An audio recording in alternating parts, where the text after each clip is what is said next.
Η θρησκευτική μεταρρύθμιση ή μεταρρύθμιση του 16ου αιώνα ήταν ένα θρησκευτικό κίνημα που συνέβη στην Ευρώπη και ίδρυσε τον Προτεσταντισμό ως τρίτο μεγάλο κλάδο του χριστιανισμού.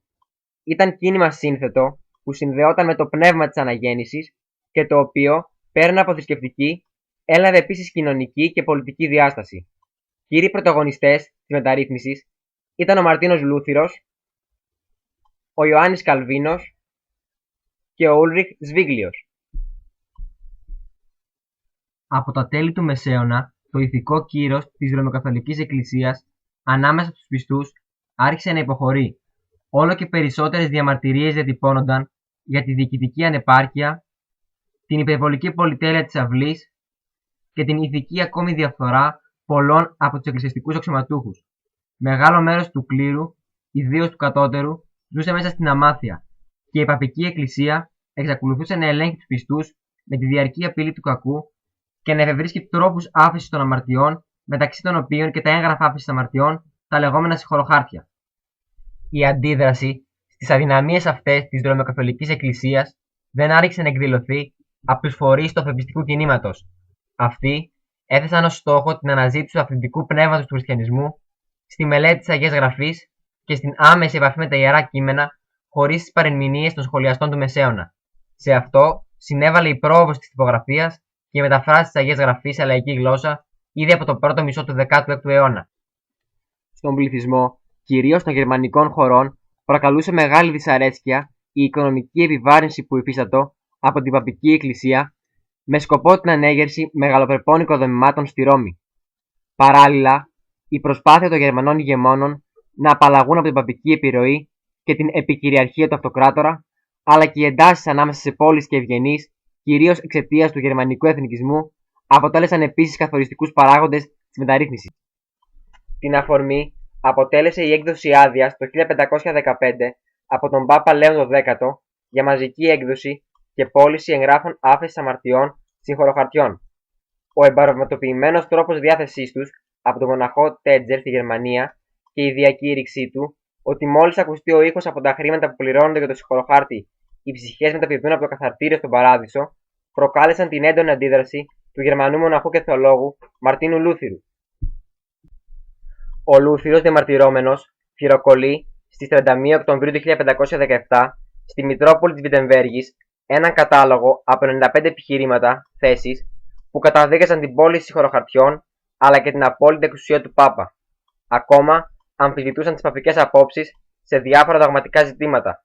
Ο Πάπας αντιδρά αφορίζοντας το Λούθυρο ως αιρετικό.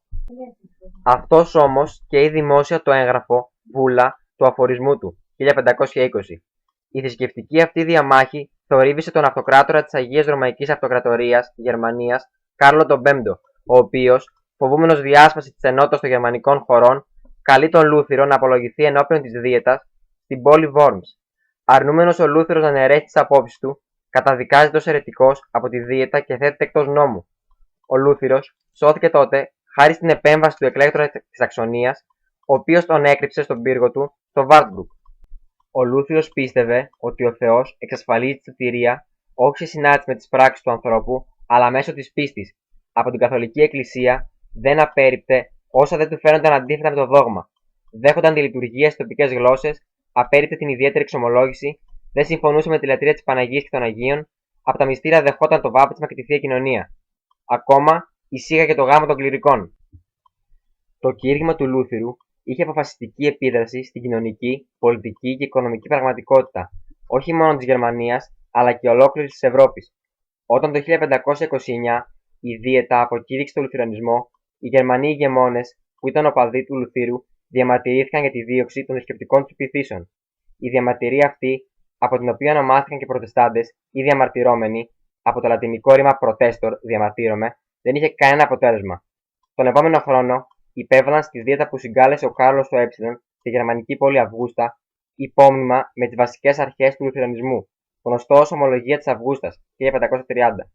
Αποτελείται από 28 άρθρα, τα οποία περιλαμβάνουν 21 θέσεις, θετικές δηλώσεις, που περιγράφουν τις αρχές της χριστιανικής πίστης όπως τις αντιλαμβάνονται οι Λουθυρανοί, και 7 αντιθέσεις, αρνητικές δηλώσεις, που περιγράφουν όσα θεωρούνται παραβιάσεις της χριστιανικής πίστης από την Εκκλησία της Ρώμης. Η σύγκρουση των μεταρρυθμιστών με τις αυτοκρατορικές δυνάμεις εκδηλώθηκε τελικά και έλαβε τη μορφή εμφυλίου πολέμου. Στο τέλος, ο αυτοκράτορας αναγκάστηκε να συμβιβαστεί με την ειρήνη της Αυγούστας 1555, η οποία αναγνώριζε την νομιμότητα του λουθερανισμού και το δικαίωμα κάθε ηγεμόνα να επιβάλλει στην περιοχή του το δόγμα που επιθυμούσε. Με τη συνθήκη αυτή, η Γερμανία διαιρέθηκε σε κράτη καθολικά και προτεσταντικά. Βαθμιαία μεταρρύθμιση διαδόθηκε και έξω από τη Γερμανία, στις σκανδιναβικές χώρες, την Αγγλία, τη Γαλλία, την Ουγγαρία και την Τρανσιλβανία, με ποικίλες παραλλαγές και κυρίως με τον Καλβινισμό και τον Αγγλικανισμό. Στην Ελβετία εκδηλώθηκε μεταρρυθμιστική κίνηση από τον εφημέρο του Καθεδρικού Ναού της Ζηρίχης, Σβίγκλιο, 1484-1531. Η αντίδραση όμως από τους Καθολικούς ήταν τόσο έντονη που έφτασε μέχρι την έλοπτη σύγκρουση κατά την οποία σκοτώθηκε ο Σβίγκλιος. Το βασικό πιστεύον του Σβίγκλιου ήταν ότι το Άγιο Πνεύμα είναι ο διάβλος της σωτηρίας.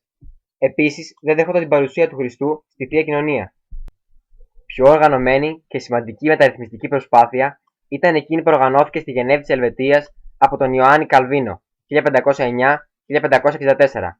Σύμφωνα με τις απόψεις του, η πορεία του ανθρώπου είναι προδιαγεγραμμένη, ενώ κριτήριο για τη σωτηρία του είναι η μελέτη της Αγίας Γραφής. Ο Καλβινισμός ήταν ταυτόχρονα θρησκευτική θεωρία, εκκλησιαστικό δόγμα και στάση ζωής, και οδηγούσε σε μια νέα οργάνωση της Εκκλησίας με βάση την ενορία και τη συμμετοχή των κοσμικών στη διοίκηση. Διαδόθηκε κυρίως στη Γαλλία, στις κάτω χώρες, στην Ελβετία και στη Σκωτία. Συνάντησε όμως σφοδρή αντίδραση από τους ηγεμόνες των δύο πρώτων χωρών, οι οποίοι τον θεωρούσαν ως διασπαστικό στοιχείο. Μάλιστα, οι βασιλείς της Γαλλίας, στην προσπάθειά τους να δημιουργήσουν ένα απόλυτα συγκεντρωτικό κράτος και να ανυψώσουν το γόητρο της χώρας στον ευρωπαϊκό χώρο, στράφηκαν με ιδιαίτερη βιαιότητα εναντίον των Ουγενωτών, των Γάλλων Καλβινιστών, με αποκορύφωμα τη σφαγή 2.000 ανθρώπων στο Παρίσι τη νύχτα του Αγίου Βαρθολομαίου, 24 Αυγούστου του 1572, ανήμερα του Αγίου Βαρθολομαίου. Η σφαγή αυτή επεκτάθηκε χρονικά στην πρωτεύουσα και τις επόμενες εβδομάδες σε πληθώρα πόλεων της γαλλικής επαρχίας. Ήταν συνέπεια κυρίως της βεντέτας μεταξύ της οικογένειας των Γκίζ και των Σαντιγιών Μοντμορασί. Ωστόσο, κύριοι υπέτειοι της θεωρούνται ακόμα ο βασιλιάς Κάρλος ο Ένατος και η μητέρα του, Εκατερίνη των Μεδίκων. Η νύχτα εκείνη αποτέλεσε την τραγικότερη σελίδα της ιστορίας των θρησκευτικών πολέμων στη Γαλλία. Στην Αγγλία, η τάση για ανεξαρτητοποίηση από την παπική επιρροή χρονολογείται από τότε που ο Ιωάννης Ουίκλιφ 1320-1384 χαρακτηρίστηκε ως αιρετικός. Με την εξάπλωση του ανθρωπισμού, η κατάσταση οξύνθηκε. Τέλος, μια διαμάχη του βασιλιά Ερίκου του 8ου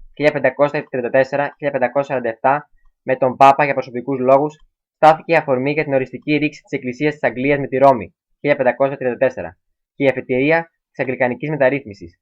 Αυτή δεν αποτελούσε ιδιαίτερο δόγμα, αλλά ένα συνδυασμό στοιχείων του Λουθερανισμού και του Καλβινισμού.